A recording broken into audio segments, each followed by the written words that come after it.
السلام علیکم ورحمۃ اللہ وبرکاتہ۔ بسم اللہ الرحمن الرحیم۔ شروع کرتا ہوں اللہ تعالیٰ کے نام سے جو بڑا مہربان اور نہایت رحم کرنے والا ہے۔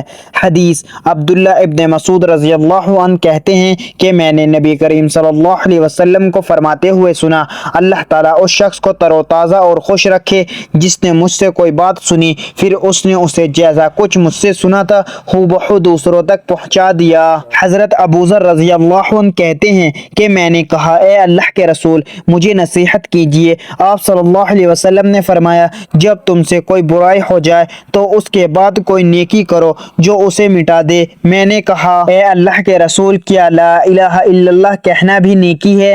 آپ صلی اللہ علیہ وسلم نے فرمایا، یہ تو افضل نیکی ہے۔ حضرت عبداللہ بن عمر و بن عاص رضی اللہ عنہما سے مرفوع مروی ہے کہ اگر 4 عادتیں تم میں موجود ہیں تو دنیا سے اگر تمہیں کچھ بھی نہ ملے تو کوئی حرج نہیں۔ نمبر 1 امانت کی حفاظت، نمبر 2 سچ بولنا، نمبر 3 اچھا اخلاق اور نمبر 4 پاکیزہ حلال لقمہ۔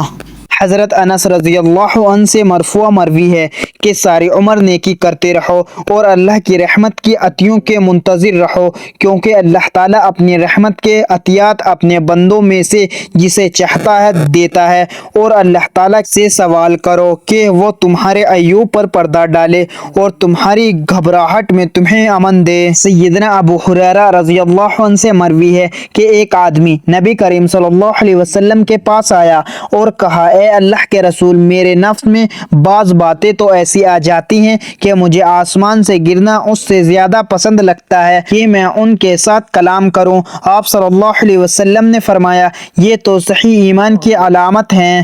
رسول اللہ صلی اللہ علیہ وسلم نے ارشاد فرمایا، اللہ تعالیٰ اس شخص کے چہرے کو تر و تازہ رکھے جس نے میری حدیث کو سنا، اسے یاد کیا اور اس کی حفاظت کی اور اسے آگے بیان کیا۔ اللہ تعالیٰ ہم سب کو ان پیاری احادیث مبارکہ پر عمل کرنے اور اپنی زندگیوں کو سنوارنے کی توفیق عطا فرمائے، آمین۔